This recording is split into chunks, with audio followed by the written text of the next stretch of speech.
permintaan dari Kementerian Pendidikan dan Kebudayaan bahwa seluruh perguruan tinggi di lingkungan Kementerian Pendidikan dan Kebudayaan harus segera menerapkan kurikulum tersebut. Sehingga dengan itu kami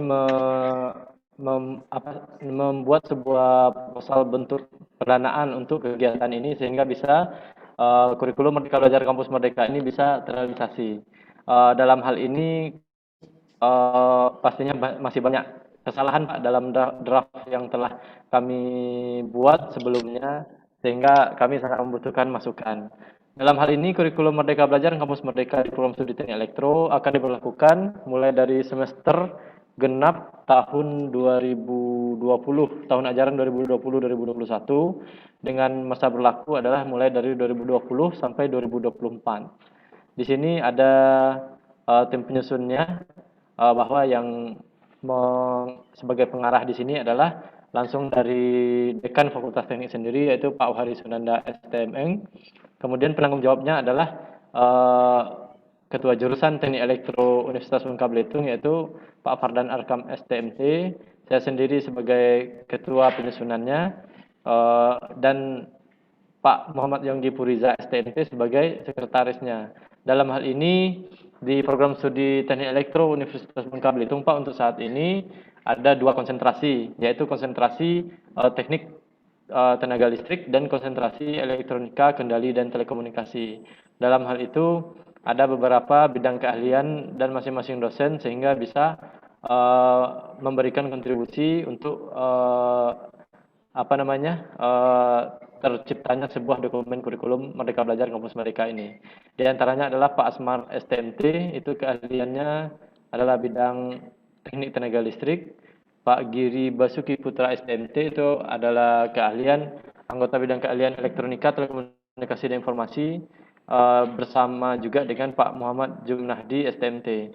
Untuk anggota keahlian bidang instrumentasi dan kendali itu dibidangi oleh Bu Rika Favoria Gusa STMN dan Pak Rudi Kurniawan STMT serta Pak Tri Hendawan Budianto STMT. Seperti itu Pak. Jadi sebelumnya kurikulum elektro itu sudah ada beberapa kali perubahan dan sebenarnya perubahan terakhir itu dilaksanakan pas ketika tahun ajaran semester ganjil 2020. Jadi bisa dikatakan kurikulum terbaru di Teknik Elektro UBB itu sendiri baru diimplementasikan berjalan setengah semester gitu Pak.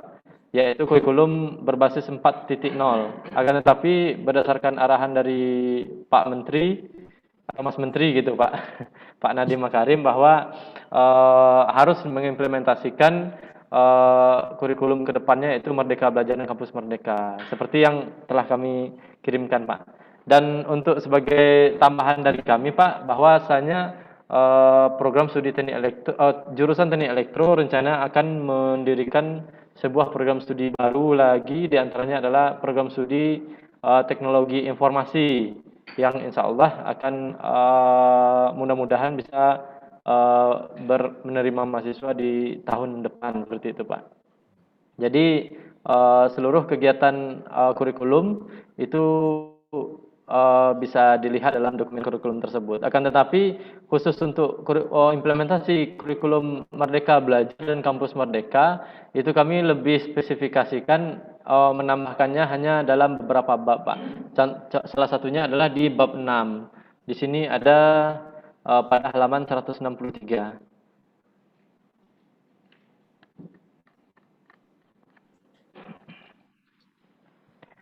Dalam bab strategi implementasi kurikulum dalam program Merdeka Belajar Kampus Merdeka ini, kami juga mengimplementasikan 4 kegiatan yang kami rasa lebih tepat sesuai dengan bidang ilmu yang harus dikuasai oleh mahasiswa yang menjadi profil lulusan kami Pak. Seperti yang ada di dalam buku panduan penyusunan kurikulum yang diterbitkan oleh Kementerian Pendidikan dan Kebudayaan bahwa program Merdeka Belajar itu sendiri ada 8 gitu Pak. Akan tetapi kami hanya memilih 4 dari 8 ini. Di antaranya adalah pertukaran pelajar, magang atau praktik kerja, riset dan penelitian serta membangun desa atau bisa dikatakan proyek di desa. Akan tetapi dari keempat bidang program yang kami pilih tadi, pertukaran pelajar itu khusus dilakukan di semester 6 dan yang 3 lagi itu dilakukan di semester 7 Pak, baik itu membangun desa, penelitian riset ataupun magang atau praktik kerja tadi berdasarkan penilaian-penilaiannya. Jadi untuk implementasinya mungkin kami masih banyak kekurangan Pak. Mudah-mudahan ada masukan dari Bapak terhadap penyempurnaan kurikulum yang akan kami implementasikan ke depannya. Mungkin hanya di situ yang bisa saya sampaikan. Salah dan janggalnya saya mohon maaf. Assalamualaikum warahmatullahi wabarakatuh. Waalaikumsalam warahmatullahi wabarakatuh. Waalaikumsalam warahmatullahi wabarakatuh. Terima kasih Pak Weli atas paparannya secara singkat tentang kurikulum MBKM yang draft sebenarnya Pak ya, draft kurikulum MBKM atau Merdeka Belajar Kampus Merdeka yang sedang kami susun. Jadi kalau boleh izin saya simpulkan. Jadi sebenarnya Pak, kurikulum ini sudah harus diimplementasikan menurut paparan Pak Wedi tadi semester depan. Lalu kurikulum terbaru itu sebenarnya baru berlaku ya Pak. Kurikulum terbaru kami baru diganti sebenarnya pada Juni 2020, tapi karena keluar kebijakan ini, maka kami juga ikut menyesuaikan kurikulum kami tersebut.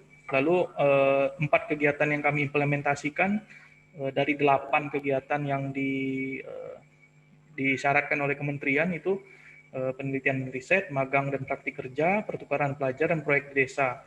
Tiganya kami lakukan di semester 7 dan 1 kami lakukan di semester 6. Adapun di semester 6 adalah pertukaran pelajar, di semester 7 itu dipilih mahasiswa, penelitian atau riset, magang, dan proyek di desa.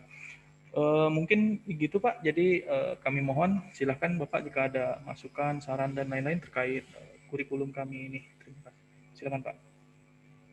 Ya. Baik, terima kasih. Assalamualaikum warahmatullahi wabarakatuh. Waalaikumsalam warahmatullahi wabarakatuh. Ya, saya ucapkan terima kasih ya atas undangan dari Bapak sekalian dari program studi Teknik Elektro Universitas Bangka Belitung.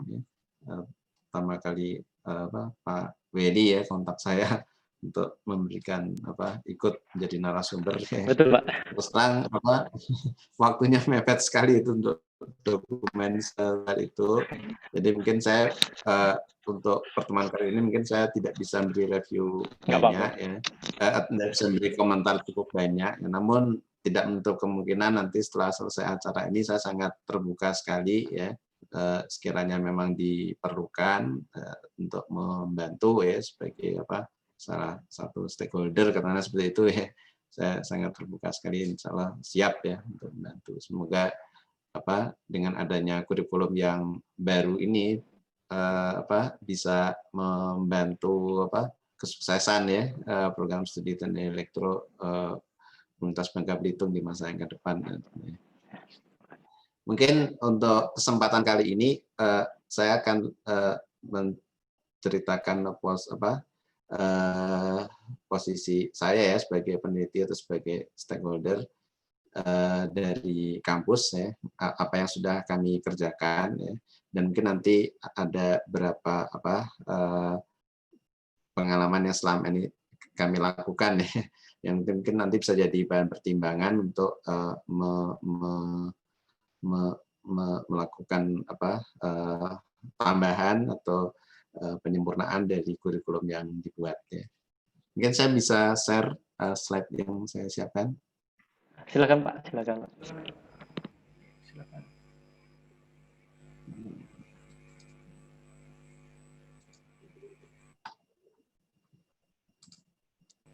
Bisa dilihat? Bisa Pak, jelas. Oke. Ya, jadi mungkin dalam apa yang akan saya sampaikan ini hanya kondisi saat ini di tempat saya bekerja ya, terutama di Pusat Penelitian Informatika LIPI ya. Jika tadi sempat menyampaikan sudah ada kerjasama dengan Pusat Penelitian Fisika ya, mungkin proses kerjanya mirip-mirip ya, cuma mungkin bidangnya ya mungkin sedikit berbeda ya antara di fisika maupun di informatika, walaupun kadangkala di dalam LIPI sendiri juga banyak kemiripan-kemiripan ya, karena apalagi di zaman saat ini ya, jadi akan sangat susah sekali ya kita melakukan diferensiasi ya, karena kadangkala antara satu bidang dengan bidang yang lain itu saling overlap ya. Dan mungkin walaupun bidangnya sama, walaupun bidangnya beda ya, namun ternyata apa yang dikerjakan atau metode yang digunakan itu ternyata mirip-mirip atau bahkan sama. Nah, jadi tempat saya bekerja saat ini itu tepatnya di Pusat Penelitian Informatika. Ya, jadi LIPI sendiri mungkin Bapak sudah, kalau tadi sudah sempat mengetahui fisika ya, mungkin sudah punya bayangan sebelumnya. Jadi di LIPI ada beberapa kedeputian, salah satunya itu adalah kedeputian ilmu pengetahuan dan teknik ya. Kedeputian yang lain ada ilmu pengetahuan hayati, ilmu pengetahuan sosial dan kemanusiaan, IPK ya, ilmu pengetahuan kebumian ya, dan jasa ilmiah. Nah, saya berada di kedeputian ilmu pengetahuan dan teknik. Itu ada beberapa puslit ya, pusat penelitian, ada elektronika dan telekomunikasi, yang mungkin nanti juga bisa mencoba untuk melakukan kontak ke puslit elektronika dan telekomunikasi. Kemudian juga ada mekatronik ya, tenaga listrik dan mekatronik ya. Tadi saya lihat ada peminatan tenaga listrik ya. Nah, itu di kedeputian IPT itu juga ada puslit yang tenaga listrik, terutama untuk penelitian terakhir untuk mikrohidro ya kalau tidak salah ya. Nah, yang saya yang ada saat ini dan bekerja saat ini itu di Pusat Penelitian Informatika. Ya. Jadi mungkin kalau dilihat bidangnya itu mungkin hanya sebagian ya dari bidang yang yang tersedia ya di teknik elektro. Jadi seperti kalau tenaga listrik atau kontrol, dan itu mungkin saya tidak ada pengetahuan di sana ya, walaupun dulu mungkin sempat belajar tapi tidak menekuni ke arah sana. Nah, dalam puslit informatika di tempat kami itu ada beberapa kelompok penelitian ya. Nah, salah satunya adalah computer vision ya. Jadi kelompok penelitian yang lain mungkin saya sebutkan, itu ada kelompok penelitian machine learning, kelompok penelitian data security, information retrieval, computer vision, kemudian kebetulan ada dua tempat ya, yang di Bandung dan Cibinong. Kalau yang di Cibinong itu kelompok penelitian knowledge engineering, terus informatic and social informatics, dan computational science. Ya. Jadi ada total ada 7 kelompok penelitian. Kebetulan saya ada di computer vision. Nah, di kegiatan computer vision, kebetulan saya mendapatkan amanah ya untuk mengkoordinir teman-teman yang memiliki minat di bidang computer vision. Ya. Total saat ini ada 9 orang ya. Sebelumnya ini mungkin slide tahun lalu ada 10 orang, dan salah satu orang Pak Heran itu pensiun ya, sehingga sekarang ada 9 orang. Ya. Yang S3, alhamdulillah sudah 3 orang, itu saya, Budian, dan Pak Risnandar. Ya. Sedangkan yang lain, rekan-rekan yang lain masih S2, dan mungkin ke depannya moga-moga masih semangat ya untuk lanjut ke S3. Ya. Karena kalau di LIPI sendiri, kebijakannya kalau dulu mungkin boleh menerima S1 ya. Nah, beberapa tahun terakhir ini sudah untuk peneliti ya. Jadi bukan untuk yang pendukung, SDM pendukung, untuk yang peneliti minimal S2 ya. Atau bahkan kalau bisa S3 ya. Karena apa? Karena pengalaman sebelumnya kalau yang masuk sebagai peneliti S1, nah nanti sekolah ya, sekolah S1, S2, terus proses sekolahnya lama ya. Jadi untuk aktif di LIPI-nya jadi berkurang. Nah, kan yang mulai karir untuk di LIPI sebagai peneliti itu mulai dari S2 dan S3.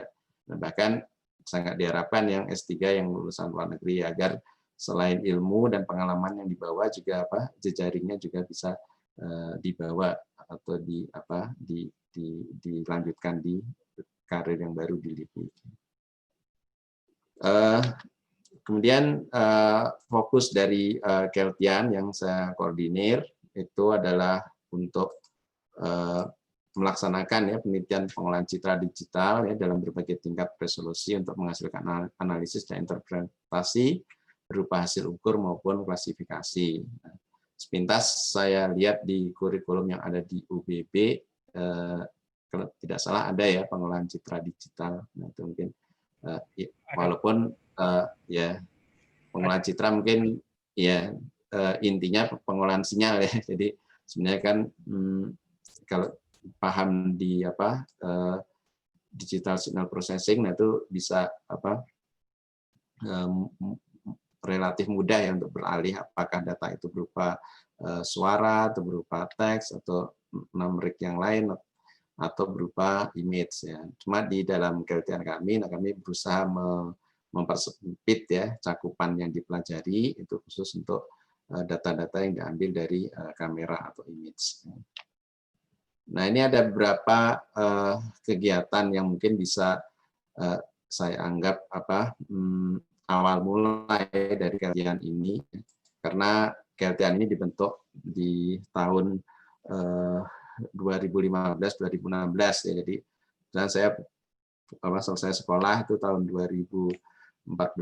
Nah, waktu itu belum ada Keltian Computer Vision. Nah, 2015 antara akhir 2015 dan 2016 baru dibentuk Keltian Computer Vision ya. Sehingga mungkin track record Keltian ini belum cukup lama ya, atau mungkin sudah cukup lama juga ya. Jadi karena sebelumnya memang belum ada, dan baru mulai sekitar 2016 sampai dengan sekarang.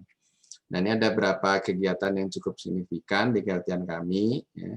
Itu mendapat pendanaan Insinas itu dari tahun 2017 sampai dengan 2018 ya. Merupakan kerjasama dengan Puslitbang Hasil Hutan ya di Bogor untuk membuat aplikasi ya dengan menggunakan data-data koleksi kayu ya yang ada di Puslitbang Hasil Hutan yang ada di Bogor. Jadi selama 2 tahun ini dengan pendanaan Insinas dari Ristek Dikti ya, kami mengumpulkan data-data permukaan kayu ya.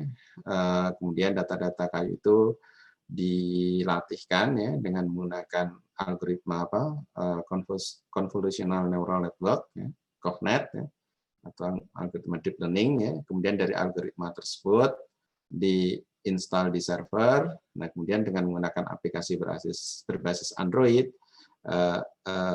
user dapat mengirimkan data-data permukaan kayu untuk kemudian diidentifikasi kayu yang sedang dilihat itu dari jenis apa ya. Ya, karena ini data-data kayu semacam ini tidak tersedia secara luas ya di Kaggle atau di atau di open database yang lain, maka tidak. Nah, kita memang harus mulai dari nol ya, untuk mengumpulkan data kayu itu secara sendiri ya. Jadi kerjasama antara LIPI dan Puslitbang Hasil Hutan. Nah, dalam proses penelitian ini tentu banyak ya, ada beberapa kami melibatkan mahasiswa ya. Jadi mungkin tadi kalau sempat disinggung yang yang program Merdeka ya, Kampus Merdeka ya. Itu ada salah satu bagian dari 8 pilihan tadi yang melakukan riset. Ya mungkin di kondisi sebelumnya sebenarnya kita sudah LIPI dan kampus-kampus itu sudah mengimplementasikan ya. Cuma mungkin jangka waktu dan bobot dari nilai SKS-nya mungkin tidak sebesar yang ada di Kampus Merdeka mungkin ya. Tapi secara real pekerjaannya sebenarnya sudah pernah untuk dilaksanakan. Ya. Selain penelitian ini, kemudian juga ada kerjasama LIPI ya dengan CERN dalam mengolah gambar-gambar atau image untuk mendeteksi kualitas chip ya yang akan digunakan eksperimen di dalam eksperimen ELIS di CERN di Swiss. Ya. Gambar-gambar ini perlu dilihat ya apakah telah sempurna atau tidak ya dari sisi kualitas chip yang diproduksi. Ya. Nah, gambar-gambar ini kemudian dianalisis ya dengan menggunakan algoritma image processing ya, sehingga nanti bisa ditentukan ya apakah kualitas yang dibuat itu sudah sesuai dengan kriteria atau tidak. Ya. Ya, dalam kegiatan ini juga kami juga melibatkan mahasiswa juga ya dalam bentuk kerja praktek dan tugas akhir ya. Dan juga alhamdulillah sudah menghasilkan satu publikasi proceeding internasional. Kemudian juga di tempat kami, di kegiatan kami juga ada kegiatan kerjasama dengan Badan Pengkajian Teknologi Pertanian di Gorontalo ya. Nah, sebelumnya kolaborator kami ada di Maros, kemudian pindah ke Gorontalo, dan kami mengikuti di sana. Nah, ini juga dalam rangka untuk klasifikasi kualitas ya atau grading dari bibit jagung yang ada. Nah, ini masih mulai dari tahun 2018 dan masih berlangsung sampai sekarang.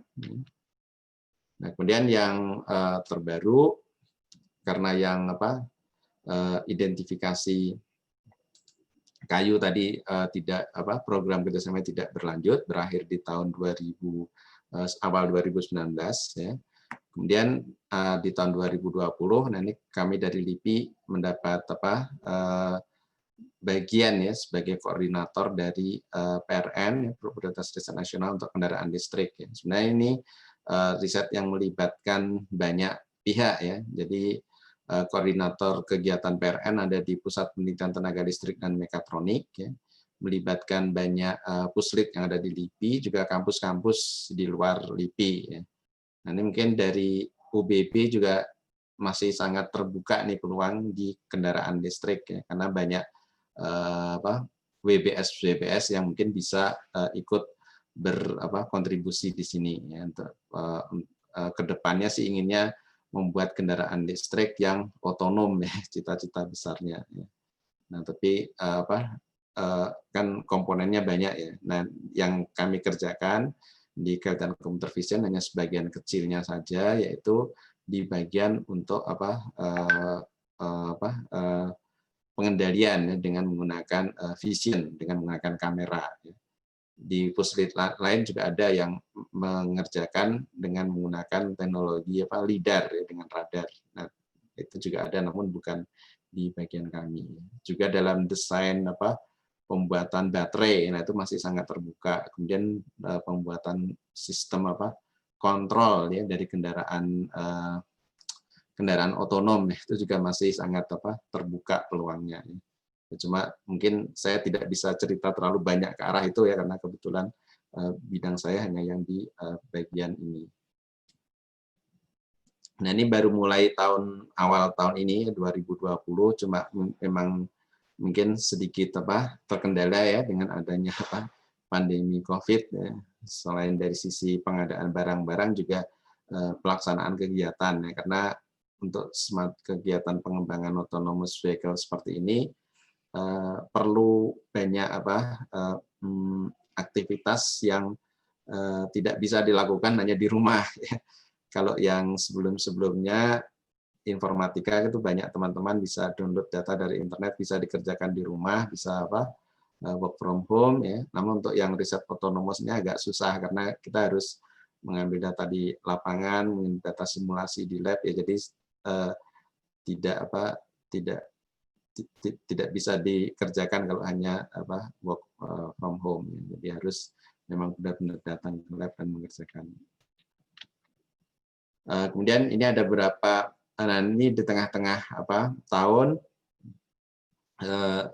sesuai dengan arahan di pimpinan di LIPI ya, mungkin dari presiden juga mungkin ya, sampai ke semua lembaga-lembaga pemerintah untuk mendukung ya penanggulangan COVID ya, baik dari sisi pengobatan, dari sisi pencegahan maupun dari sisi pemulihan ekonomi ya. Jadi semua sebagian dari pendanaan riset dialihkan untuk kegiatan yang terkait dengan COVID ya. Nah, ini mungkin juga bisa jadi pertimbangan dalam penyusunan kurikulum ya, karena permasalahan COVID mungkin tidak hanya akan selesai di tahun ini saja ya. Jadi mungkin dampak-dampak dari COVID masih bisa berlangsung hingga 2 tahun atau mungkin 3 tahun ke depan. Sehingga nah, di LIPI sendiri dari semua bidang itu diminta ya kontribusinya untuk mengerjakan riset yang bisa membantu ya menanggulangi COVID ya kan. Jadi yang bekerja tidak semata-mata teman-teman dari bidang bioteknologi ya, bidang biologi atau yang terkait dengan medis, namun hal-hal yang lain juga ya. Seperti teman-teman di pusat tenaga listrik dan mekatronik itu mengembangkan ventilator ya, juga ada juga yang mengembangkan media sterilisasi ya dengan menggunakan UVC ya. Nah, untuk yang di P2I sebenarnya ada juga rekan-rekan dari keahlian yang lain yang untuk mengembangkan modeling prediksi penyakit COVID, kemudian untuk mencari genetika ya dari virus ya. Nah, ini yang saya tampilkan di sini hanya yang kami kerjakan di kegiatan kami di Computer Vision ya. Jadi ada 3 hal yang sedang kami kerjakan. Yang pertama itu untuk membuat sistem scoring untuk cuci tangan, ya, apakah cuci tangannya itu bisa sempurna atau tidak, itu dengan menggunakan image processing yang diletakkan di seputar daerah tangan sehingga nanti bisa dinilai kesempurnaan dari cuci tangan, apakah sudah sesuai dengan peraturan, sudah sesuai dengan panduan atau tidak. Ya.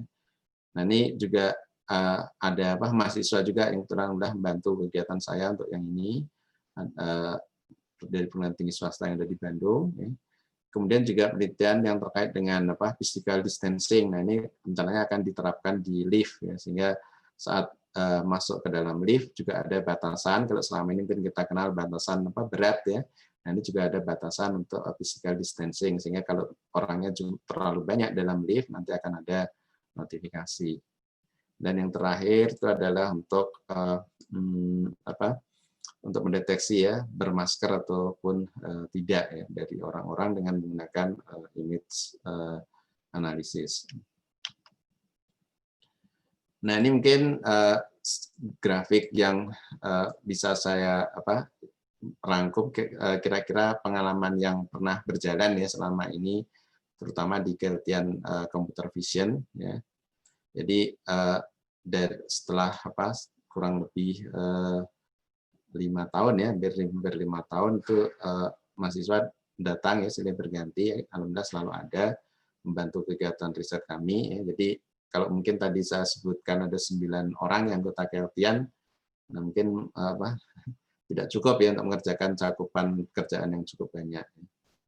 Nah, jadi kalau bisa saya ada yang paling singkat ya, itu biasanya kerja praktek ya, kerja praktek.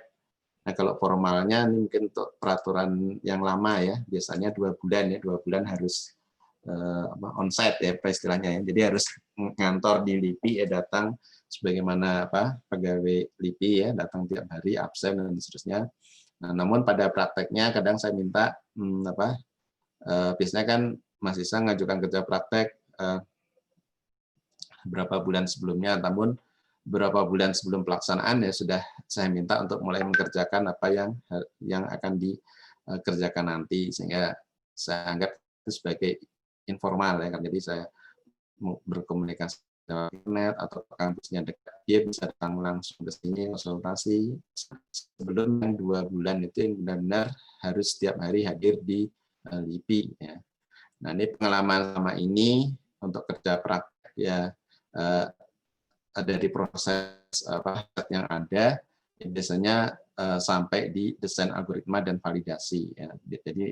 Jadi belum dalam bentuk aplikasi yang bisa digunakan ya, namun sudah bisa ya menyusun algoritma, kemudian bisa membuat program, kemudian bisa menilai ya, bisa menilai hasil program itu sudah sesuai dengan yang diinginkan atau tidak ya.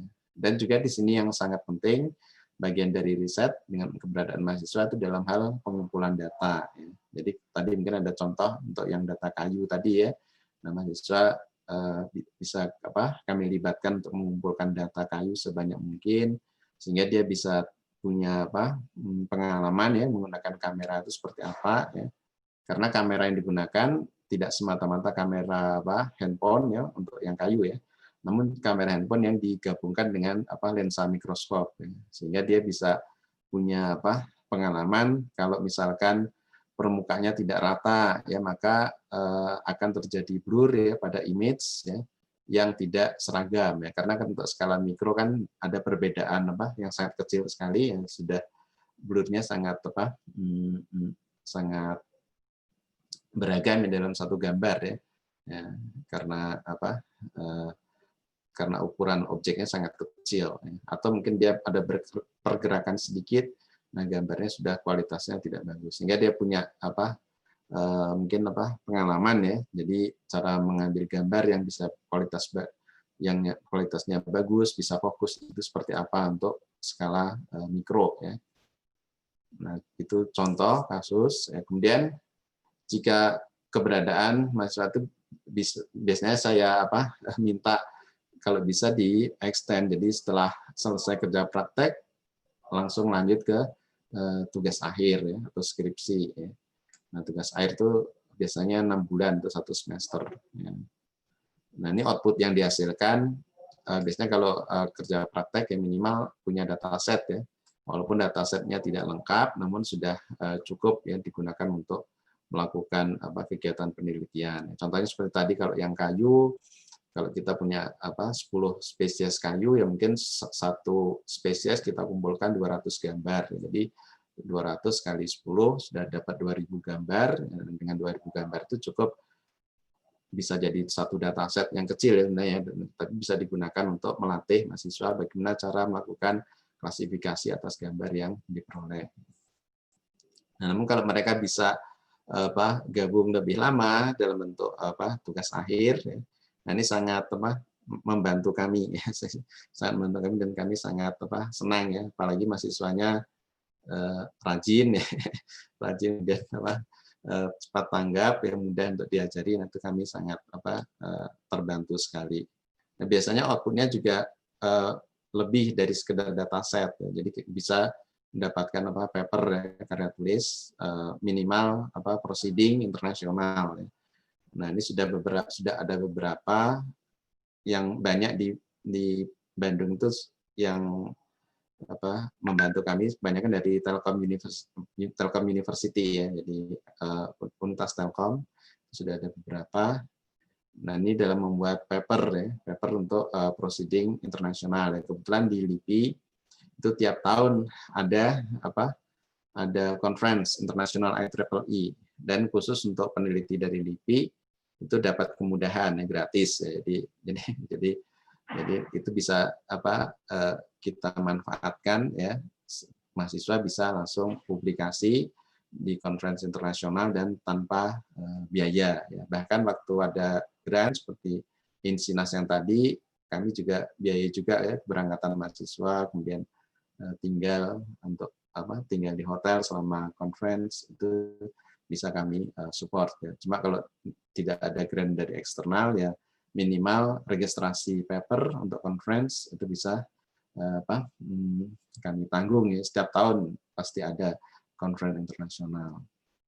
Nah ada beberapa paper bahkan paper yang dengan kolaborator dengan Kyoto University ya, untuk kayu dengan kayu pada level mikroskopis. Nah itu mahasiswa juga kami libatkan ya, untuk membuat paper, kemudian sempat komunikasi dengan profesor ya dari Jepang. Mungkin itu pengalaman yang bagus ya, karena saya bandingkan dengan saya dulu waktu S1 kan tidak pernah ya bisa komunikasi langsung dengan profesor, mungkin baru setelah S2 atau S3. Nah, tapi ini saya bisa mewujudkan anak-anak S1 sudah bisa langsung komunikasi lewat email, review papernya, si profnya ngasih komentar ya.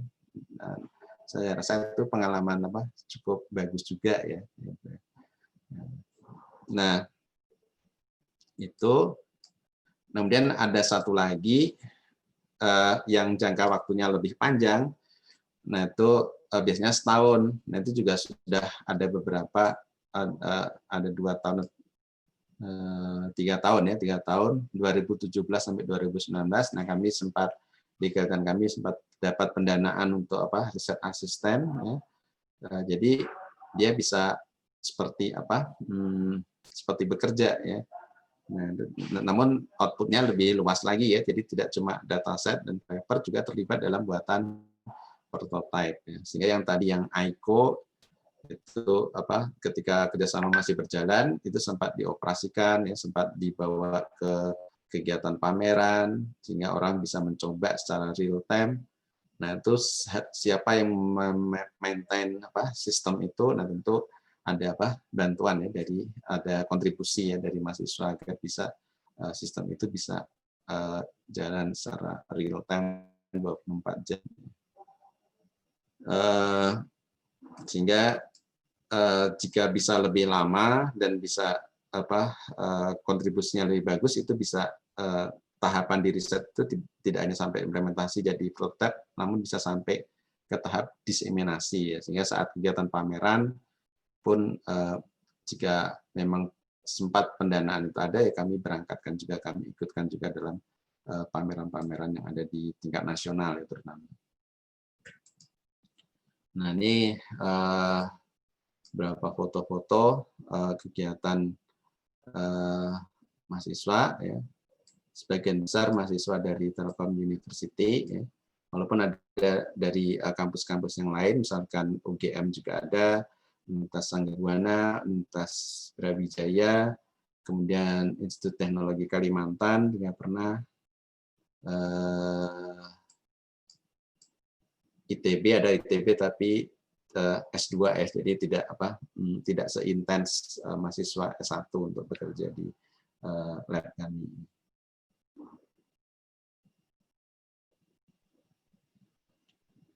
Dan yang terakhir saat ini kan ada 2 mahasiswa UBB juga kan, Calvin dan Brian Henderson ya. Calvin, Pak. Ya, Calvin. Ya kemarin Brian apa alhamdulillah ada kesempatan untuk conference yang tanpa biaya karena sekarang ada pandemi Covid. Jadi konferensinya tanpa biaya IEEE yang ada di apa Bahrain. Kemarin mereka saya dorong untuk kirim apa paper 2 ya, alhamdulillah yang terima 1 yang Brian belum apa belum diterima, tapi yang Kevin alhamdulillah sudah diterima dan ini sedang proses revisi ya. Ya mungkin untuk yang masalah keterlibatan mahasiswa tadi mungkin juga perlu saya apa munculkan juga bahwa yang selain dari mahasiswa sendiri pengalaman juga apa dosen pembimbing di kampus publikasi, nama dosen pembimbing itu harus apa harus tercantum ya, tercantum sehingga harus tercantum di salah satu apa penulis ya. Sehingga saya rasa itu apa keuntungan yang apa win-win solution ya. Jadi kita semua dapat keuntungan ya, dari LIPI dibantu oleh mahasiswa, namun dari sisi publikasi juga ya dosen pembimbing juga akan apa dosen pembimbing di kampus ya masing-masing, tadi kampus Telkom atau di apa Sanggau-Buana juga bisa menghasilkan apa output ya berupa paper ya kan, satu itu bisa di apa jadikan apa bentuk ya keluaran ya dari institusi yang ada ya. Nah, sehingga mungkin dari secara apa kurikulum secara keseluruhan yang cukup menarik bagi saya yang ini jadi apa peluang program Kampus Merdeka terutama yang saya apa lingkari merah ini untuk magang ya, magang untuk kegiatan riset ya yang bisa lebih dari 1 semester ya, karena pada prakteknya memang yang magang selama ini misalkan hanya 2 bulan, nah itu belum mendapatkan apa-apa. Jadi mungkin dari sisi mahasiswanya juga tidak ada tidak cukup berdampak, kemudian dari sisi kegiatan risetnya juga tidak cukup membantu ya karena terlalu singkat. Nah ini kalau memang di program Kampus Merdeka atau di kurikulum ini bisa bisa lebih, jangka waktunya lebih, nah itu sangat menguntungkan sekali dari sisi pelaksanaan kegiatan riset. Kemudian profil, nah ini kalau profil saya lihat dari kurikulum yang ada, itu kan ada 3 ya, tenaga ahli profesional, entrepreneur, peneliti, dan pendidik. Ya. Nah yang mungkin saya concern ya ke peneliti dan pendidik yang saya bisa banyak cerita ya. Kalau tenaga ahli profesional mungkin walaupun di bidang IT mungkin sangat diperlukan, dan entrepreneur mungkin diperlukan juga ya. Era seperti saat ini kalau bisa entrepreneur bisa bermunculan banyak. Namun dari sisi pengetahuan atau pengalaman mungkin saya tidak cukup banyak untuk di 2 hal ini. Nah, kalau dari sisi peneliti atau mungkin pendidik ya mungkin masih masih bisa ya, saya punya sedikit gambaran.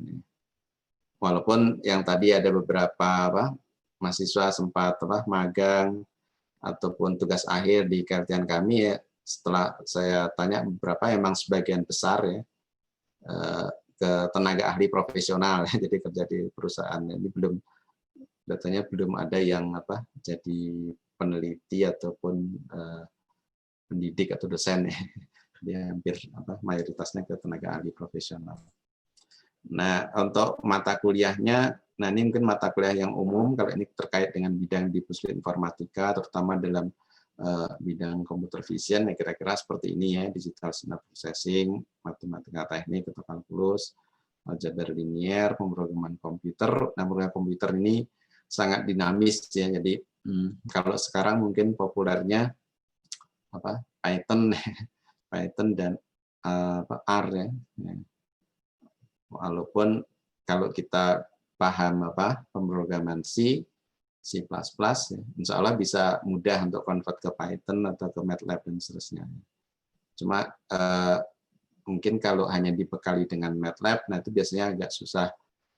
Misalnya tahunya hanya MATLAB, nah itu agak susah kalau mengarah ke implementasi. Nah kalau C mungkin kalau C paham, nah biasanya mudah untuk beralih ke bahasa pemrograman yang lain karena kan dinamis ya bahasa pemrograman saat ini. Atau kalau ingin implementasi ke aplikasi mobile, nah, setidaknya pemrograman Java, nah itu harus bisa dikuasai ya. Object oriented programming dengan Java, nah itu setidaknya harus dimiliki ya oleh mahasiswa. Dan kejelasan buatan dan pengenalan pola ya. Dan ini juga mungkin juga salah satu tantangan ya bagi pendidik ya. Kebetulan saya juga saat ini juga ikut ngajar juga ya di mendapat kepercayaan untuk ngajar di Universitas Pajajaran ya, walaupun bukan program studi teknik ya, program studi bisnis digital ya. Jadi orang ekonomi pun sekarang belajar komputer, belajar data science dan terusnya ya. Karena kan makin interdisipliner ya bidang-bidang itu. Nah, ini juga harus berlomba ya, karena mahasiswa sekarang dapat ilmu tidak hanya dari dosen ya. Mereka bisa nyari di YouTube tutorial ya, berseri misalkan per 10 menit atau 15 menit, nah mereka secara teknis bisa juga dapat di sana. Nah, ini juga mungkin tantangan juga dalam kita ya menyusun kurikulum ya. Bagaimana apa yang kita ajarkan itu selalu update ya, selalu baru ya. Jadi mungkin tidak terlalu kalah ya dibandingkan yang ada di YouTube ya. Di YouTube kan tuh hampir banyak sekali itu sumber-sumber, terutama yang untuk informatika ya. Mungkin kalau yang untuk elektronika atau tenaga listrik yang kontrol seperti itu saya kurang tahu ya. Saya kurang banyak mengikuti untuk bidang-bidang itu. Tapi untuk yang komputer, aljabar linear, pemrograman dan sebenarnya saya rasa cukup banyak sekali ya, sehingga mudah untuk diakses. Nah, dari kemampuan yang mungkin diperoleh di kampus, kemudian di dalam kegiatan riset yang di LIPI, ketika masuk di LIPI, nah nanti hal-hal yang mungkin bisa mereka dapatkan, ya, itu ada beberapa item ya, yang mungkin bisa saya sebut di sini ya. eh, misalkan pengalaman riset ya, kemudian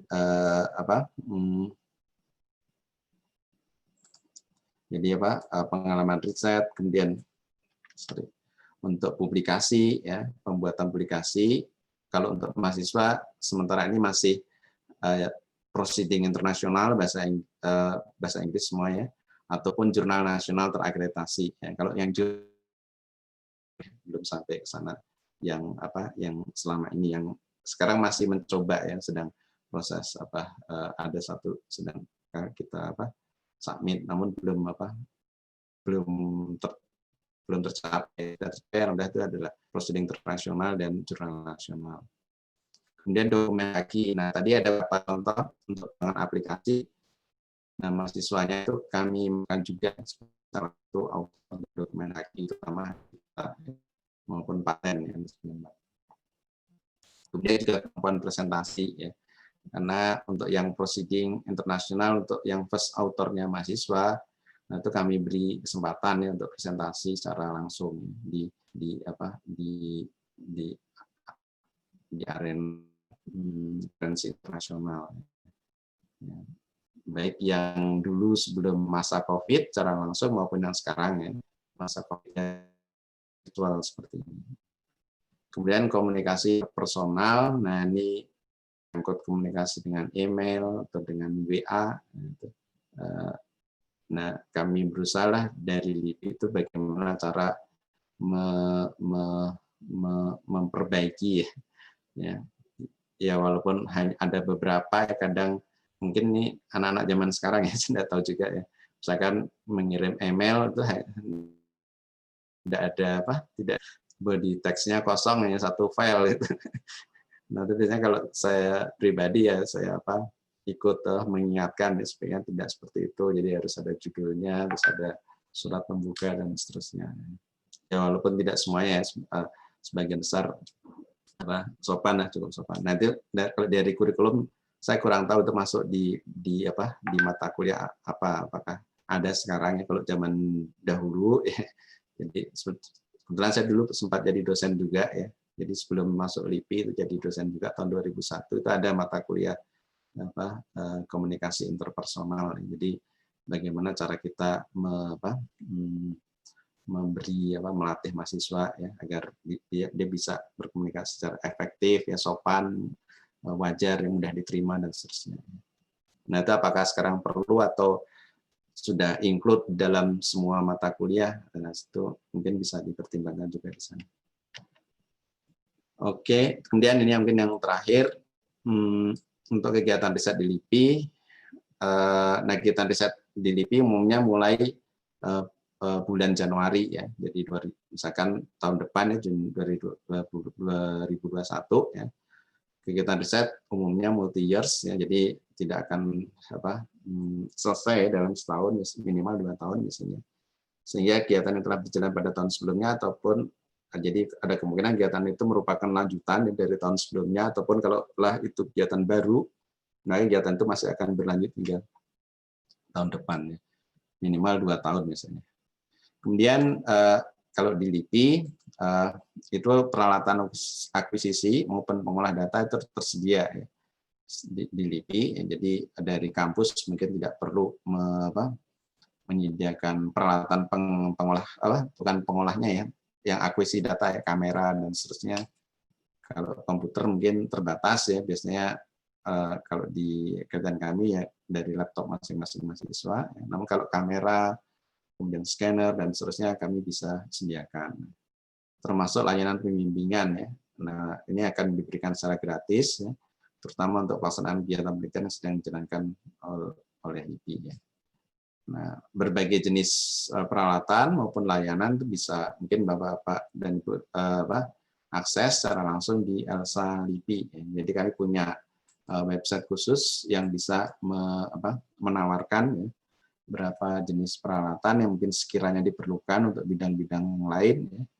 Nah, itu bisa diakses melalui ELSA LIPI.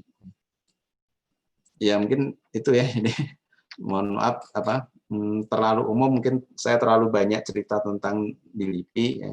Jadi saya tidak mendetail ke kurikulumnya, mungkin saya perlu waktu lagi kira-kira sekiranya diperlukan untuk mengamati isi per kurikulum, per mata kuliah dan seterusnya. Mungkin itu yang bisa saya sampaikan ya pada kesempatan kali ini. Terima kasih. Baik, terima kasih Pak Esa. Ini sebenarnya sangat menarik sekali nih Pak, walaupun memang secara kurikulum tidak dibahas, tapi kami banyak dapat ini Pak masukan dari presentasi Bapak barusan. Kalau diperbolehkan Pak, nanti minta tolong kalau diperbolehkan Pak di-share ini Oh ya, di-share ya, PowerPoint-nya Pak, karena yang ya. Bapak bahkan ada menyatakan di situ mata kuliah yang mungkin diperlukan kan. Nah, sebenarnya yang begini-begini ini ya sangat berharga sekali bagi kami gitu Pak ya. Jadi saya izin ini Pak ya, izin menyimpulkan. Jadi ya Bapak tadi ketua di bidang ini Pak ya, computer vision, lalu lalu bidangnya pengolahan citra digital atau image processing. Nah, ini yang sangat menarik sekali nih Pak, jangka waktu dan bobotnya. Nah, kalau di kami kan kurikulum MBKM ini tuh Pak, untuk penelitiannya itu saja sekarang kan 6 bulan Pak, atau 20 SKS. Jadi ya mungkin itu sangat ini sekali Pak, sangat cocok lah mungkin dengan pihak LIPI juga sepertinya. Mudah-mudahan nanti jikalau ya kita sama-sama berdoa Pak, kalau pandemi ini berakhir, mudah-mudahan nanti mahasiswa kami juga bisa ini, bahkan saya pun tertarik sebenarnya kalau melihat ini banyaknya penelitian yang bisa dikerjakan di sana gitu kan Pak ya. Ya sangat terbuka sekali kami, baik bagi mahasiswa maupun bagi Bapak dan Ibu dosen. Iya, baik. Lalu bidangnya autonomous vehicle Pak ya. Ada juga tadi ya autonomous vehicle, lalu riset COVID-19 yang tadi Bapak sampaikan, citra digital, penelitian tentang bermasker Pak ya, physical distancing dan kesempurnaan cuci tangan bahkan Pak ya. Waduh, mantap ini Pak.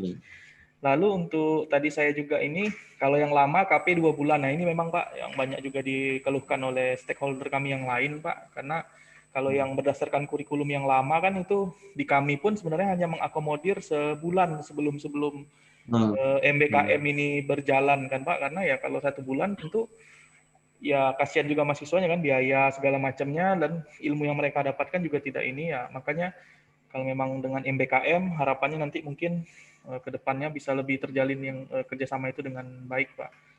Lalu yang mata kuliah yang Bapak sarankan tadi sudah saya catat juga Pak, tapi kalau memang diperbolehkan nanti kami minta tolong slide-nya di share ya. Nah, terima kasih Pak. Iya, bisa.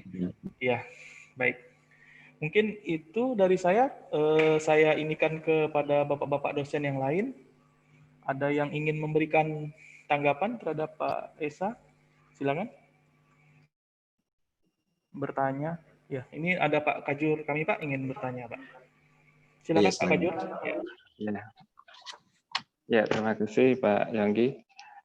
Terima kasih Pak Esa yang sudah bergabung di acara kita di workshop sore hari ini. Nah, jadi apa yang Bapak sampaikan sangat menarik ya bagi kami di jurusan Teknik Elektro. Apalagi ada dua mahasiswa kita yang pernah kami ingin bertanya Pak sebenarnya. Jadi pertanyaan kami ini kan tadi Bapak menyampaikan ada dua peluang ya bagi mahasiswa kami. Yang pertama adalah magang, kedua adalah penelitian ataupun riset ya. Nah, kaitannya tadi sudah Bapak berikan contoh juga foto-foto, ada beberapa mahasiswa dari beberapa perguruan tinggi. Nah, pertanyaan kami kira-kira yang paling pas Pak ya, yang paling pas untuk mahasiswa kami ini kira-kira apa? Apakah di magangnya ataukah di penelitiannya ataupun risetnya, atau bisa jadi dua-duanya? Karena ini kan di luar Pak ya, artinya di luar Bangka Belitung ya. Jadi ada mungkin ada beberapa persiapan yang harus kami siapkan bagi mereka, apalagi ini selama selama 1 semester ataupun 6 bulan. Nah, sedangkan yang KP aja kemarin itu ya syukur juga kita adanya pandemi ini akhirnya KP aja bisa apa namanya ya secara online Pak. Jadi kira-kira Bapak punya gambaran nggak Pak untuk yang bisa kami sampaikan nanti kepada mahasiswa kami jika mereka ingin melaksanakan magang ataupun riset di LIPI. Itu aja Pak. Terima kasih Pak. Baik. Ya terima kasih Pak. Langsung jawab. Ya silakan Pak, silakan Pak. Baik, terima kasih Pak Fardan atas jawab. Kalau dari konsep dari kurikulum itu sendiri, apakah ada perbedaan antara magang dan riset? Sebenarnya dalam bayangan saya, kalau setiap mahasiswa magang di pusat penelitian seperti di pusat penelitian informatika, tentu mereka pekerjaannya adalah riset ya. Atau kecuali misalkan kami punya fasilitas high performance computing ya. Nah itu ada juga menjadi operator ya, atau mungkin di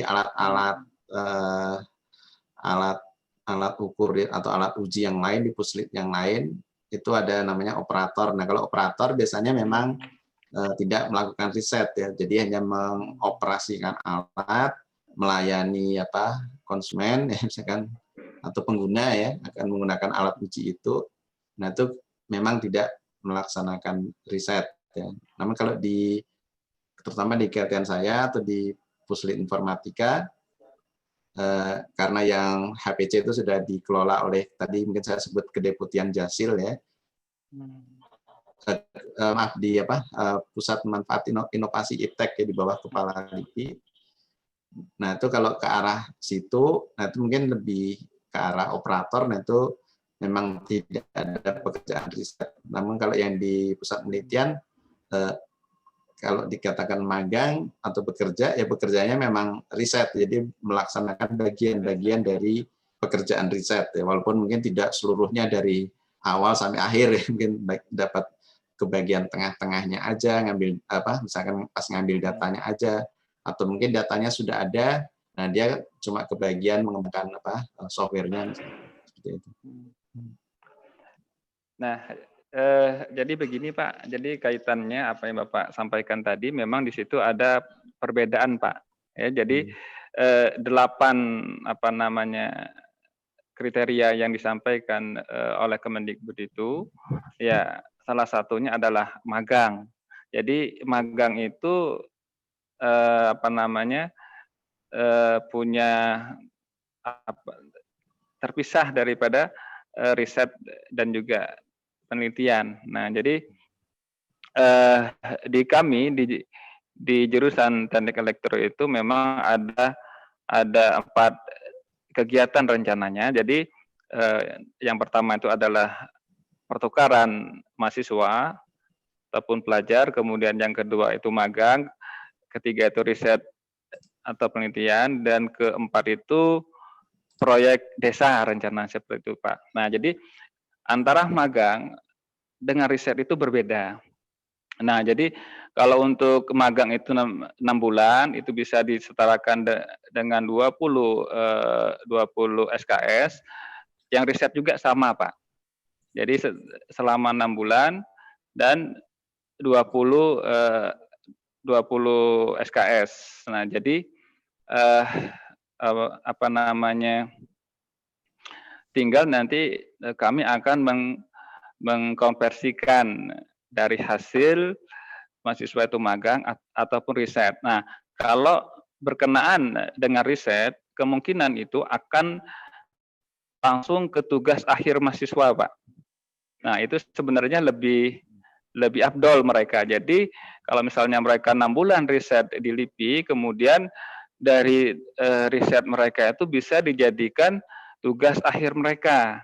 Nah, jadi kalau dari gambaran yang Bapak sebutkan tadi, kira-kira apakah bisa keduanya atau salah satu atau bagaimana? Itu Pak kira-kira Pak.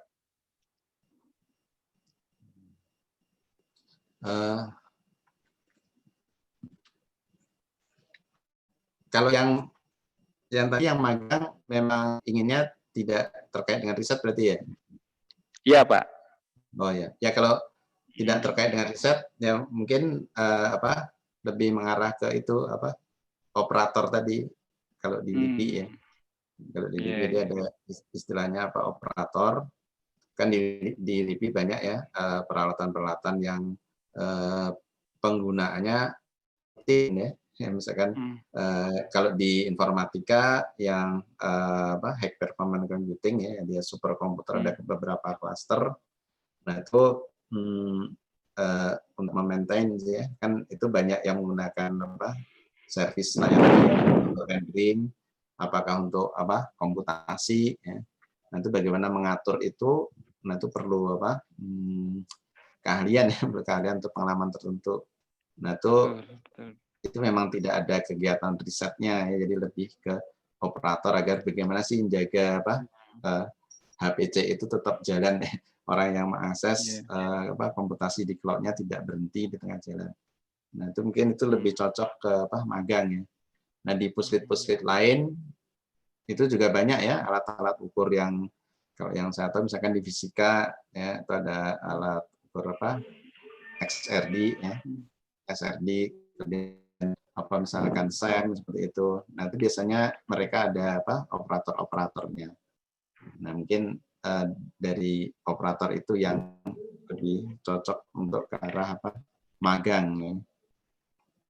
Nah kalau yang riset memang mengerjakan bagian dari kegiatan riset yang mungkin tadi saya tampilkan di slide tadi ya, jadi studi literatur, kemudian mengumpulkan data, membuat algoritma dan validasi, implementasi dan terakhir diseminasi baik digunakan oleh user yang potensial maupun dalam kegiatan presentasi untuk conference atau untuk pameran.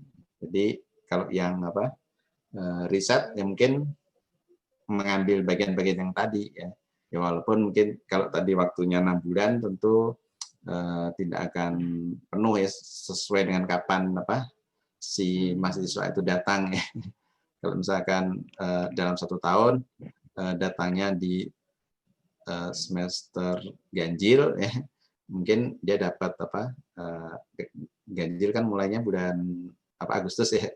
Ya mungkin dari jadi 50% terakhir dari kegiatan riset yang akan dikerjakan. Namun kalau datangnya di awal tahun, ya mungkin bisa mulai dari awal. Jadi mulai dari studi pustaka atau pengumpulan data. Ya mungkin seperti itu kira-kira ya. Jadi kalau yang magang, tadi kalau emang tanpa ada kegiatan riset, itu kalau di LIPI ya, LIPI itu lebih ke operator ya. Nah kebetulan di LIPI sekarang semua sudah diintegrasikan jadi satu di sistem ELSA itu. ELSA itu nanti bisa Bapak Ibu browse ya kira-kira peralatan yang skala besar apa yang memang bisa ada kaitannya dengan keahlian atau kepakaran di teknik elektro atau mungkin kalau di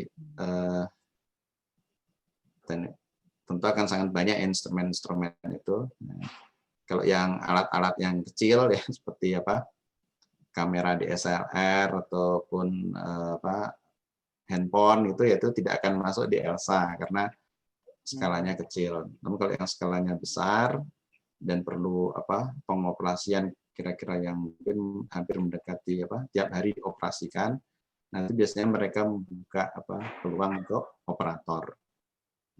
Nah itu dari mahasiswa teknik elektro mungkin bisa magangnya di situ ya sebagai operator di situ. Namun kalau ingin sebagai researcher-nya atau penelitiannya, mungkin bisa ikut yang di Keltian ya, kegiatan Keltian. Mungkin seperti itu tanggapan saya kira-kira. Iya, seperti Pak. itu Mbak yang diinginkan. Pak apa ya? Kalau satu lagi boleh Pak ya? Ya silakan. Yang satu lagi.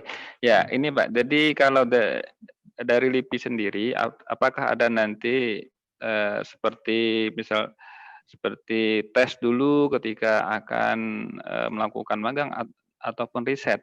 Jadi nanti kami bisa menyampaikan kepada mahasiswa karena nanti setelah semuanya selesai kami akan menyampaikan kepada mahasiswa Pak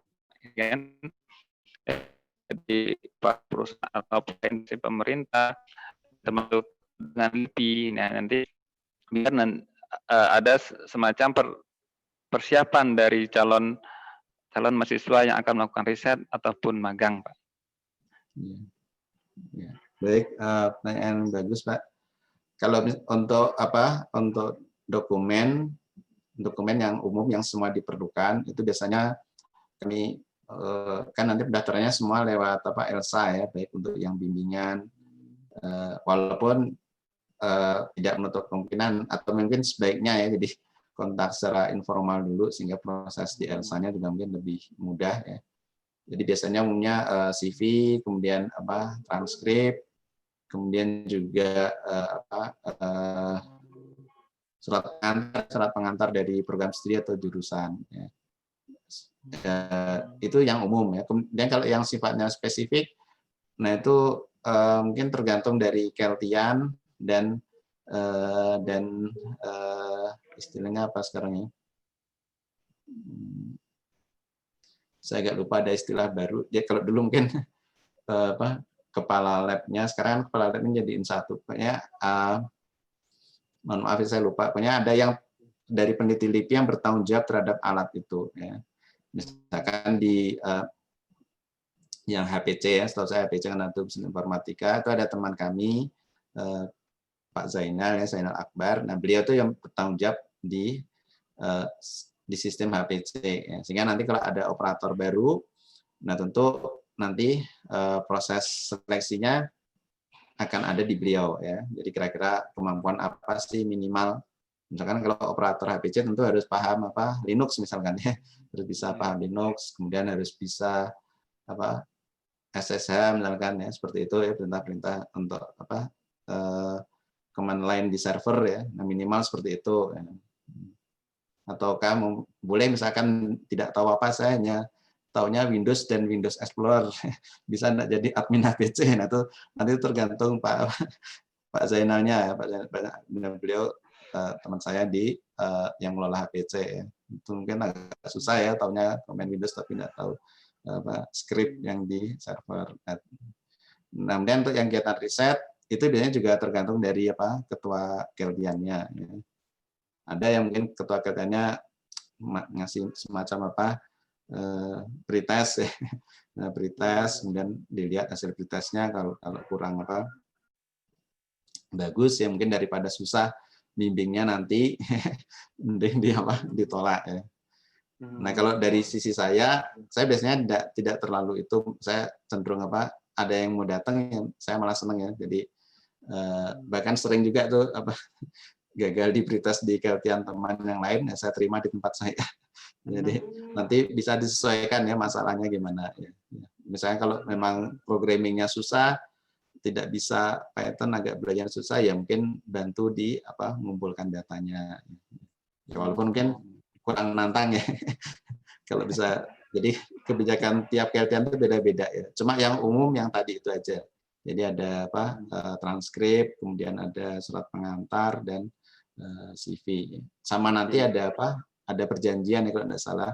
Jadi tandatanganin baik oleh pembimbing di LIPI, mahasiswa maupun saya agak lupa pembimbing di kampus atau kaprodi, saya agak lupa. Nah itu tujuannya apa? Jadi tujuannya nanti data-data yang ambil peroleh selama kegiatan riset mahasiswa, nah itu menjadi hak miliknya LIPI. Ya.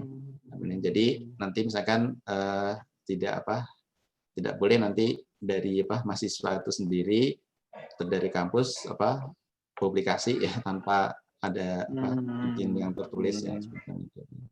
Ya atau mungkin kalau memang sudah ada kerjasamanya, nah itu yang surat itu mungkin MOU ya. Ya kalau ada MOU tentu itu lebih kuat MOU-nya ya. Biasanya data yang diambil jadi keperluan bersama sehingga untuk publikasi harus izin bersama atau nanti harus ada penulis yang baik dari sisi LIPI maupun dari sisi kampus harus muncul di situ. Nah, itu nanti bisa dirinci di situ. Oke, cukup Pak. Terima kasih Pak Esa. Ya, terima kasih. Baik, Terima kasih Pak Fardan dan Pak Esa. Jadi kalau saya boleh bertanya satu, Pak ya. Menarik nih, Ya, silakan. seperti Bapak dengan Pak Fardan tadi. Jadi kalau misalnya ada mahasiswa saya ingin melamar di sana gitu Pak, di LIPI, itu kira-kira berapa bulan sebelum ini Pak mengajukan suratnya gitu, supaya nanti nggak terburu-buru gitu Pak. Terima kasih Pak.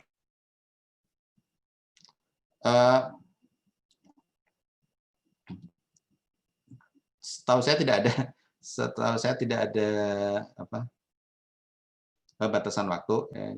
Jadi harus sekian hari atau sekian minggu sebelum pelaksanaan. Kira-kira tidak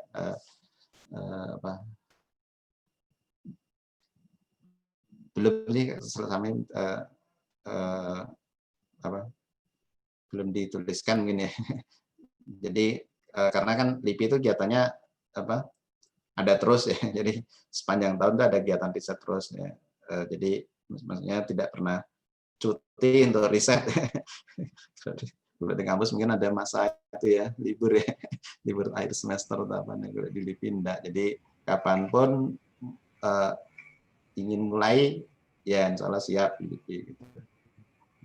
Karena kalau dulu kan mungkin kalau dulu ya, jadi kan ini kita kalau di LIPI ya, nggak tahu mungkin di lembaga lain, kecenderungannya kan pengadaan itu lambat ya, pengadaan lambat, jadi mulai ada barang dan peralatan itu biasanya sudah setengah tahun, sehingga mulai risetnya itu setengah tahun setelahnya. Nah ini sekarang ini makin cepat, jadi peralatan-peralatan itu sudah bisa tersedia di awal tahun, sehingga bisa langsung melakukan riset di awal-awal tahun. Jadi tidak perlu menunggu peralatan. Kalau dulu kan kesannya mungkin 3 bulan pertama di awal tahun itu kosong, ada kegiatan, mau riset apa, bahan belum ada, peralatan belum ada. Nah sekarang sudah tidak seperti itu lagi. Jadi peralatan segala macam itu sudah kami ajukan ya, bahkan sudah dilelang dan segala macam di tahun sebelumnya ya.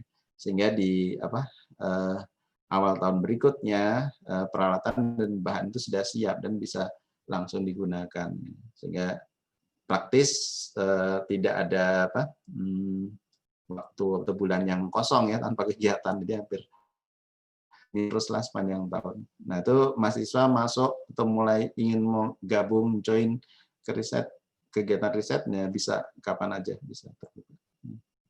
Jadi tidak misalkan risetnya mulai Januari, terus mahasiswa mau gabung bulan Juni ya, wah udah telat, sudah jalan 5 bulan, nanti daftar aja ya tahun depan. Nah kira-kira saya rasa tidak seperti itu. Jadi kalau masuknya mulai tengah riset ya tidak apa bisa ya.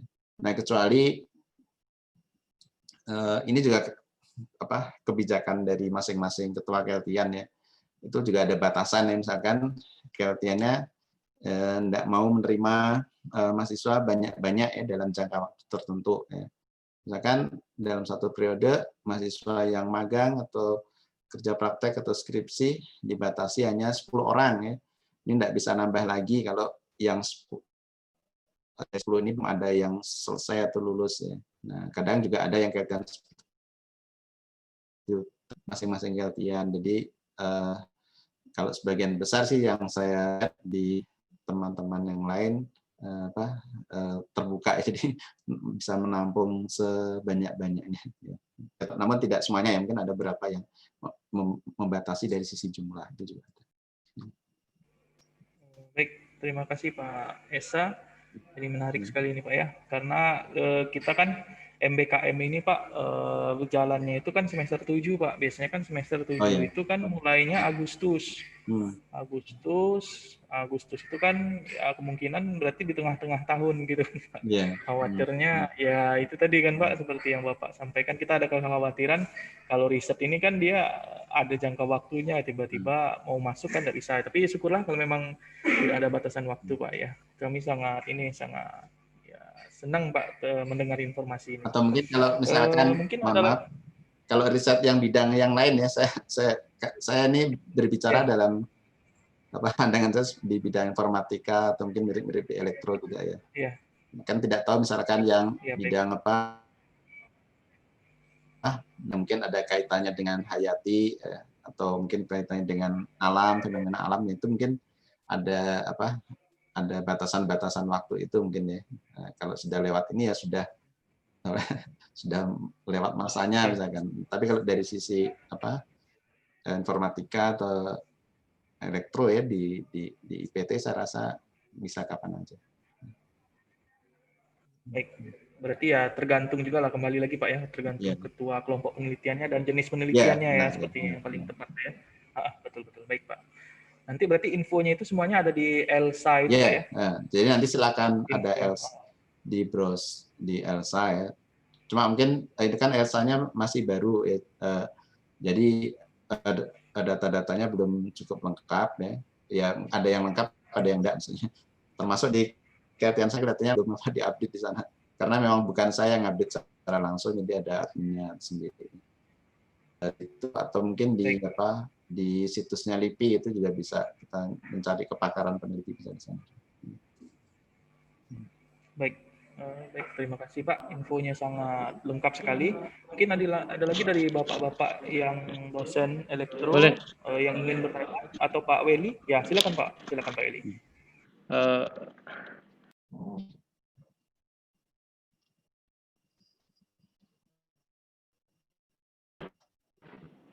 Assalamualaikum warahmatullahi wabarakatuh. Waalaikumsalam.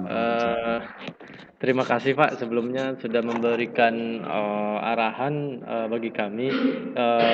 Malahan ini merupakan salah satu implementasi kurikulum yang program yang akan kami implementasikan, yaitu tentang salah satunya riset gitu Pak. Akan tetapi dalam hal ini tadi mungkin saya sedikit melewatkan Pak bahwa kegiatan riset yang kami lakukan, saya izin share screen Pak. Oh iya. Kegiatan riset, oke. Share.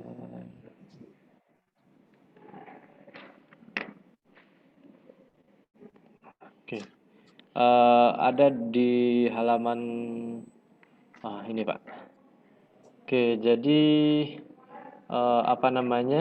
kegiatan riset yang kami lakukan itu akan dilakukan konversi ke mata kuliah sebanyak 20 SKS Pak.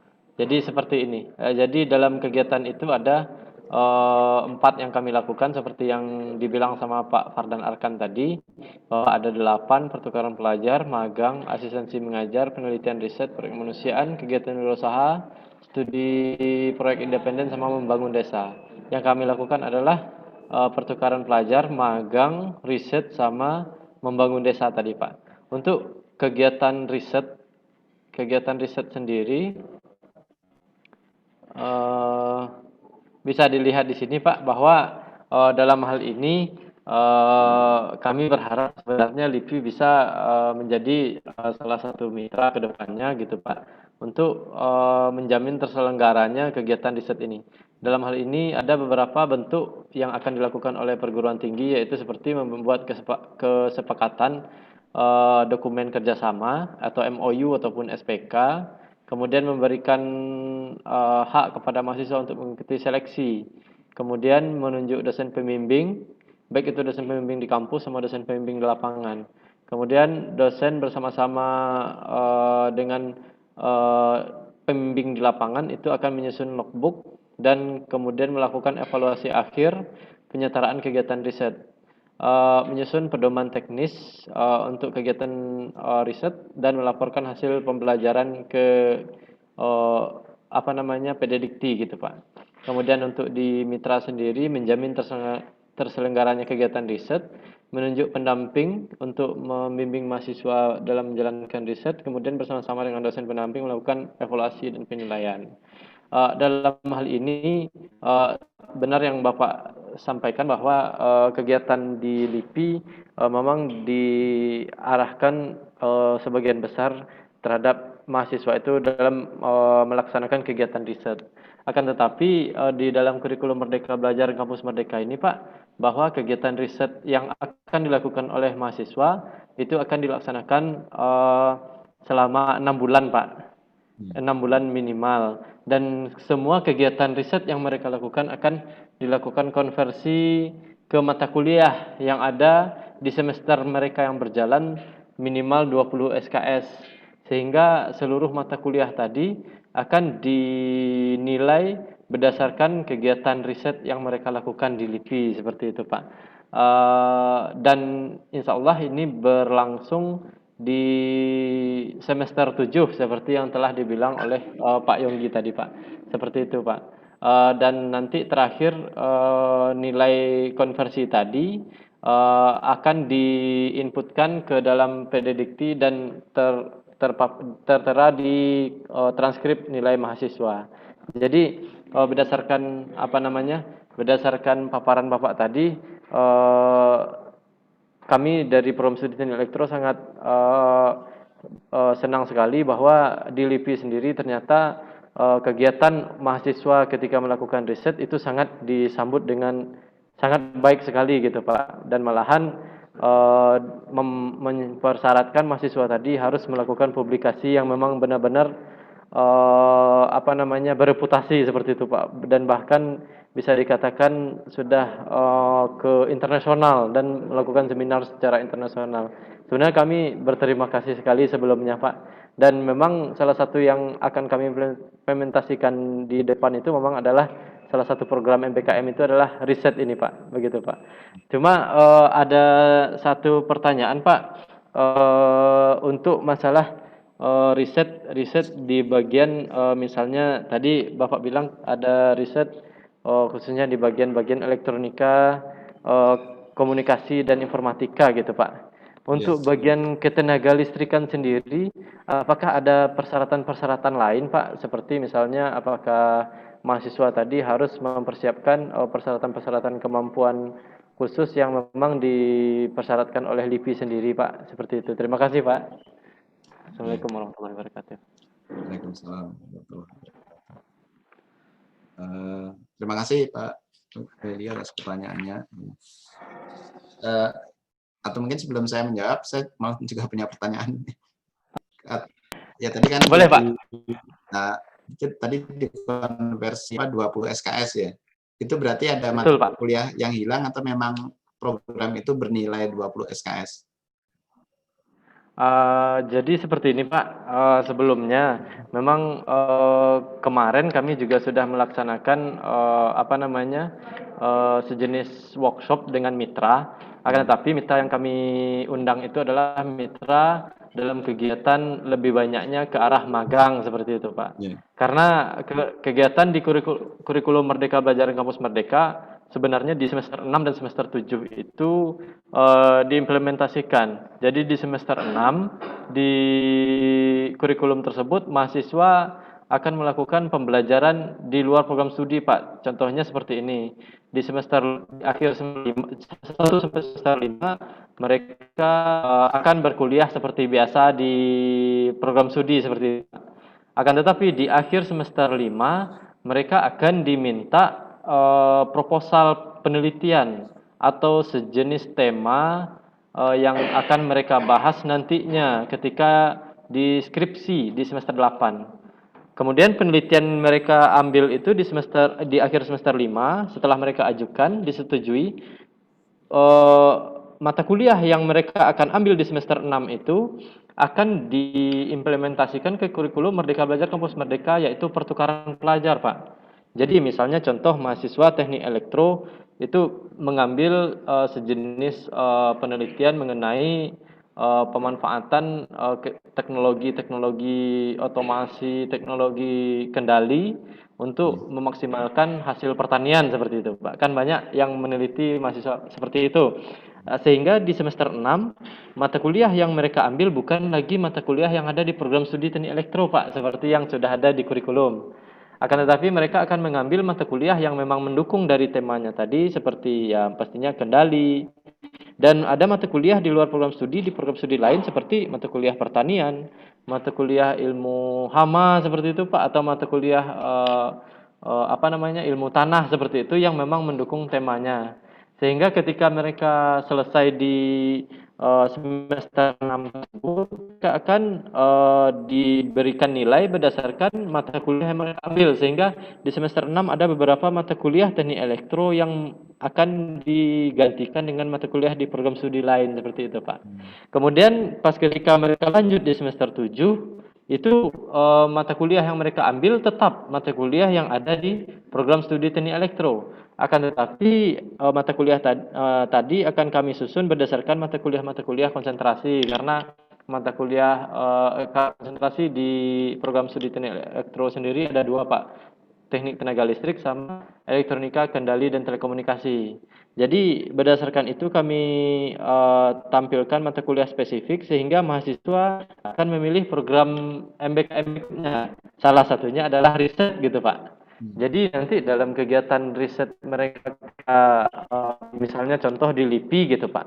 Jadi tema yang akan mereka lakukan itu sudah ada sebelumnya dan secara teoritis sudah mereka lakukan di semester 6 untuk perkuliahan secara teoritisnya, sehingga pas ketika mereka melakukan riset misalnya di LIPI, apakah kegiatan tersebut akan dinilai oleh dosen pembimbing di kampus dan pembimbing di lapangan, sehingga itu akan dikonversikan ke seluruh SKS yang ada di semester 7 tadi, Pak.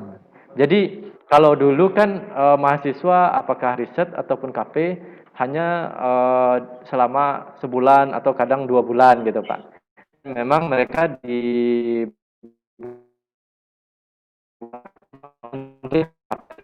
skripsi seperti itu. Tapi pada kurikulum belajar kampus merdeka ini enggak, Pak. Di program riset di semester 7 itu penilaian yang diberikan profesor atau pembimbing lapangan dan dosen pembimbing di kampus akan dikonversikan ke 20 SKS yang ada di semester 7, Pak. Jadi seperti itu, Pak. Nah, jadi misalkan apa namanya mata kuliah tadi akan disusun rupa sehingga apa namanya menampung tema atau pembahasan ya disesuaikan dengan mata kuliah. Atau mungkin betul, Pak. Sebenarnya mungkin kalau menurut saya sih sebaliknya, Pak. Mungkin karena adanya pendaftaran yang dibilang oleh Pak Yonggi tadi, Pak. Karena tema yang diajukan mahasiswa dengan kesesuaian mata kuliah di semester 7 tadi akan berpengaruh terhadap tema penelitian atau riset yang akan mereka bahas di LIPI gitu, Pak. Karena itu akan dikonversi, Pak, masalahnya. Kalau dulu kan dari LIPI itu hanya dimasukkan gitu, Pak. ya berarti ya. Ya, pengaruhnya ke banyak mata kuliah jadinya, Pak. Jadi kalau seandainya memang mahasiswa tadi misalnya outputnya adalah publikasi atau semacamnya, mungkin kalau untuk sampai ke penilaian mata kuliah mungkin belum terlalu bisa, Pak. Takutnya nanti kalau seandainya belum terpenuhi, karena konversinya akan dilakukan ke 20 SKS masalahnya, Pak. Jadi kalau belum terpenuhi 20 SKS gitu. Saran sekali 20 SKS. Oh iya, betul, Pak. Jadi sebenarnya memang cocok sekali dengan pemaparan Bapak tadi bahwa di LIPI sendiri ternyata sudah memberikan apa namanya fasilitas-fasilitas yang sangat mendukung untuk mahasiswa kami dalam melakukan riset. Karena terus terang, Pak, mitra yang kami biasanya jadikan membuat kerjasama dalam kurikulum MKM ini itu lebih banyaknya ke kegiatan magang seperti itu, Pak. Karena ada beberapa perusahaan seperti Telkom, PLN, atau perusahaan-perusahaan lainnya yang memang benar-benar melakukan pekerjaan. Akan tetapi bisa melakukan misalnya riset tadi, otomatis ya harus dikelipi, sehingga alhamdulillahnya Bapak tadi ada bilang ada puslib elektronika dan telekomunikasi, ada puslib ketenaga listrikan, itu lebih arahnya ke pembangkit listrik atau mikrohidro atau energi baru dan terbarukan seperti itu, Pak. Dan ada informatika seperti itu, Pak. Ya tadi yang ditanyakan yang tenaga listrik ya. Kalau yang tenaga Iya listrik, Pak, yang khusus untuk tenaga listrik. nanti mungkin saya beri apa kontaknya saja mungkin kira-kira ya. Kalau tenaga listrik kan di pusat penelitian tenaga listrik dan mekatronik. Jadi sana ada dua bagian ya, yang maksudnya dua bidang ya. Jadi tentang tenaga listrik, yang satu mekatronik. Mekatronik itu lebih ke arah apa robotik ya, kontrol seperti itu. Nah mungkin info lebih lanjutnya saya mungkin tidak bisa memberikan, mungkin nanti saya bisa memberikan info kira-kira kontak ke siapa ya, mungkin Pak Willy bisa melanjutkan yang bidang itu, dan yang satu lagi yang tadi yang elektronika dan telekomunikasi. Ya ini kebetulan kami semua itu satu gedung ya, cuma beda lantai aja. Saya di lantai 3, yang elektronika lantai 4, yang tenaga listrik dan mekatronik itu lantai 1 dan 2. Nanti mungkin bisa saya bantu untuk jika ingin tahu info lebih banyak ke bidang yang tadi. Oke, terima kasih banyak Pak. Ya, Pak.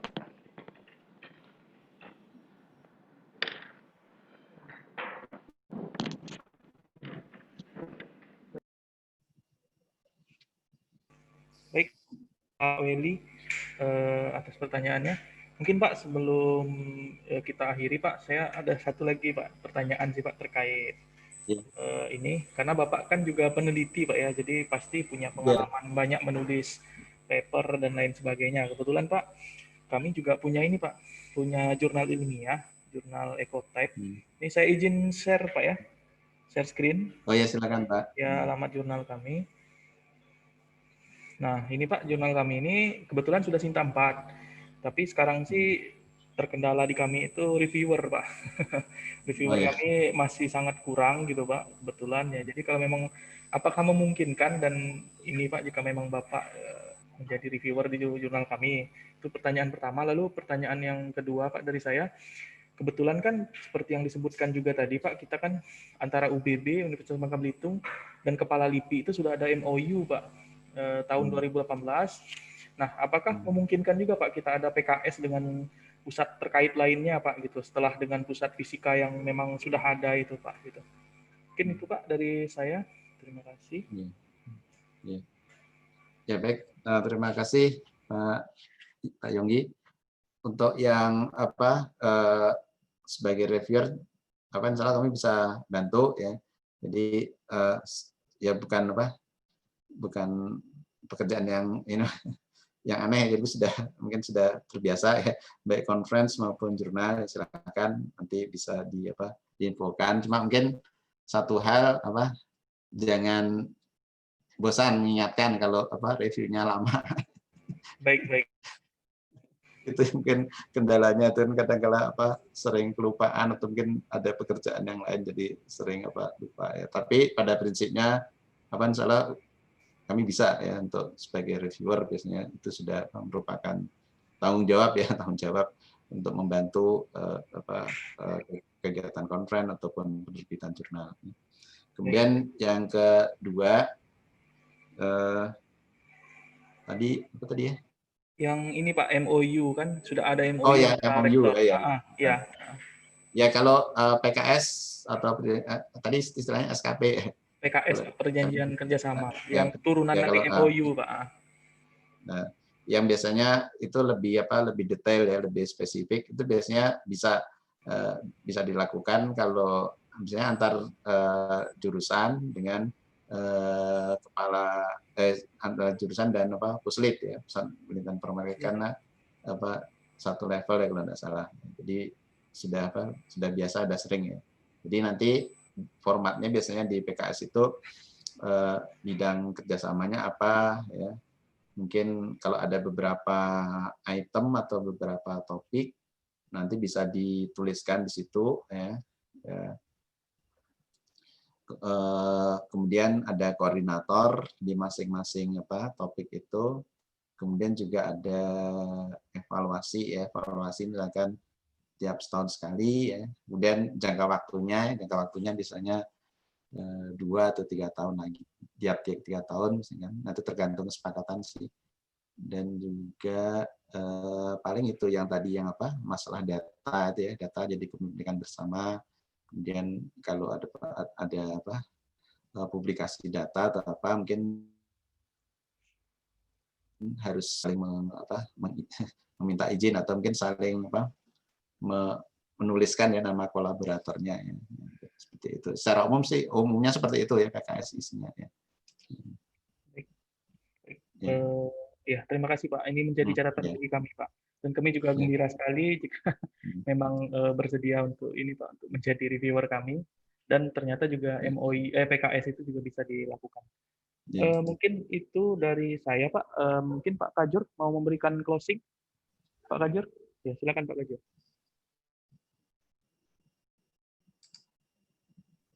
Terima kasih Pak Yonggi. Untuk yang kedua kalinya Pak kami berbicara. Jadi kami akan meng-closing kegiatan ini. Ucapan terima kasih yang sebesarnya kami ucapkan kepada Pak Esa yang telah menyempatkan waktunya dan juga telah bersedia memberikan pengetahuan kepada kami semua. Karena dari apa yang Bapak paparkan ternyata banyak kaitannya dengan jurusan kami, khususnya yaitu tentang penelitian mahasiswa yang mengharapkan nanti dengan penelitian itu mereka bisa langsung untuk ke arah tugas akhirnya. Jadi kami sebagai tuan rumah dan juga sebagai ketua jurusan mengucapkan terima kasih atas apa yang telah Bapak berikan kepada kami, dan mudah-mudahan di lain waktu ya insya Allah kita bisa berjumpa kembali Pak, walaupun mungkin Bapak bisa datang ke jurusan kami, datang ke Bangka Belitung, dan kita bisa langsung ketemu dan bertatap muka. Mudah-mudahan pandemi ini bisa memberikan hikmah bagi kita semua, dan juga mudah-mudahan pandemi ini segera berakhir, sehingga apa yang menjadi cita-cita kita bersama bisa terwujud. Demikian yang bisa kami sampaikan.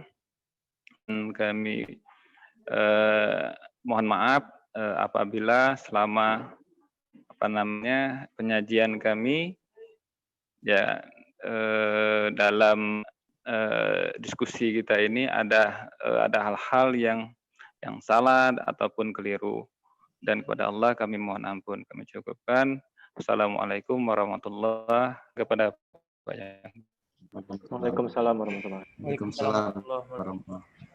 Baik, terima kasih Pak Kajur untuk closingnya. Baik Pak Esa, mungkin itu dulu ya dari kami Pak. Jadi saya juga secara pribadi mohon maaf kepada Bapak jika pada saat tadi pembukaan dan lain-lain ada salah-salah dari saya Pak. Terima kasih atas masukan Bapak yang sangat berharga dari kami. Mudah-mudahan nanti jika memang tidak mengganggu waktu Bapak, nanti mungkin Pak Weli juga akan ya melanjutkan diskusi ya, kalau memang kami diperbolehkan diskusi lebih lanjut, bukan via Zoom, nanti mungkin via WA dan lain sebagainya. Saya mohon bantuan Bapak untuk itu. Ya, terima kasih Pak. Ya, terima kasih Pak. Assalamualaikum warahmatullahi wabarakatuh. Selamat sore Pak. Waalaikumsalam warahmatullahi wabarakatuh. Warahmatullahi wabarakatuh. Terima kasih. Terima kasih semua. Terima kasih banyak Pak. Terima kasih Pak. Ya. Amin. Sukses selalu ya. Amin, amin. Amin. Amin Pak.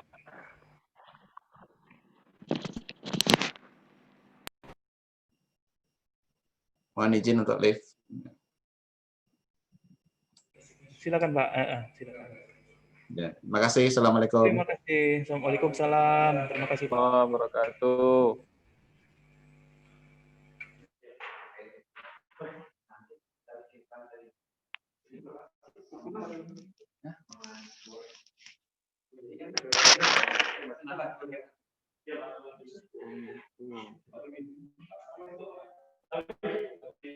Saya pikir tadi saya pikir